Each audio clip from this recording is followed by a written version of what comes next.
My name is Achilles, son of Peleus, king of the Myrmidons, and Thetis, a daughter of the sea. Many have sung of my deeds, but songs often twist the truth. I want you to hear my story as it truly unfolded, through my own eyes, shaped by my choices, my anger, my pride, and the fate I could never escape.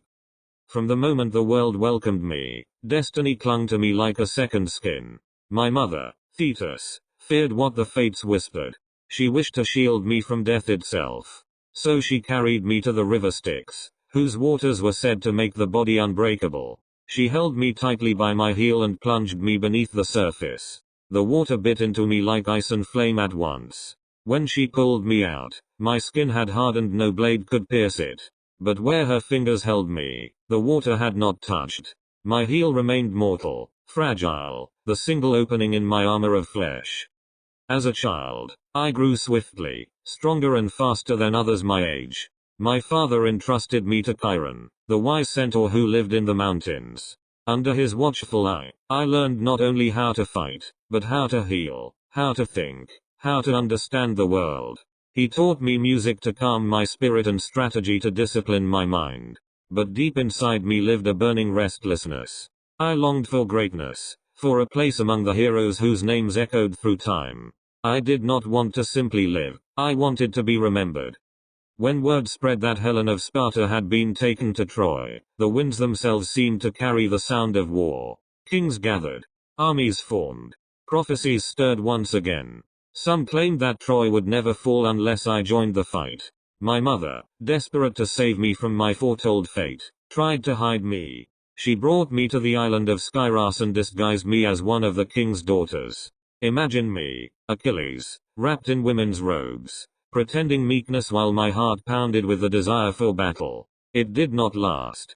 Odysseus, clever as always, exposed me with a simple trick. He placed a set of weapons among the silks and jewelry meant for the princesses. My hands went straight to the spear. In that moment, my path revealed itself. I sailed to Troy with my Myrmidons, eager to carve my place in history. When we reached their shores, the air trembled with the cries of warriors and the clash of bronze. I fought with fury, and the enemy learned quickly why my name was feared. But war is not simply glory, it is conflict of the heart. My rage burst forth when Agamemnon, our commander, dishonored me. He seized Briseis, the woman allotted to me, not understanding what she had come to mean. Pride swelled inside me like a storm. I withdrew from battle, refusing to fight. Let the Greeks suffer without me, I thought. Let them learn my worth. But my decision had consequences I did not foresee.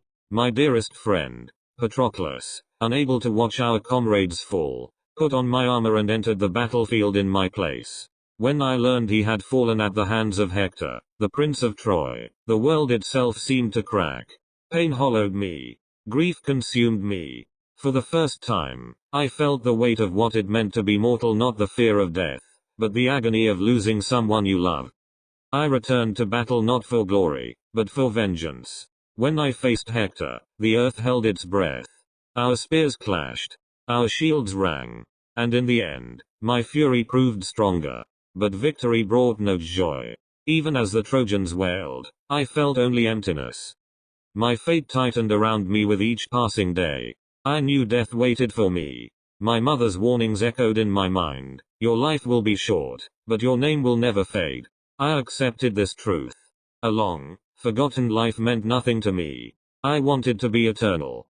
And so I continued to fight, walking willingly toward the destiny that had followed me from birth. Every step on the battlefield, every swing of my spear, was a step into legend. I had lived fiercely, loved deeply, and raged mightily. And though the end of my story is written in shadow, I faced it without fear. For I knew that as long as people told my tale, Achilles, son of Peleus, of Thetis, the swift-footed warrior would never truly die.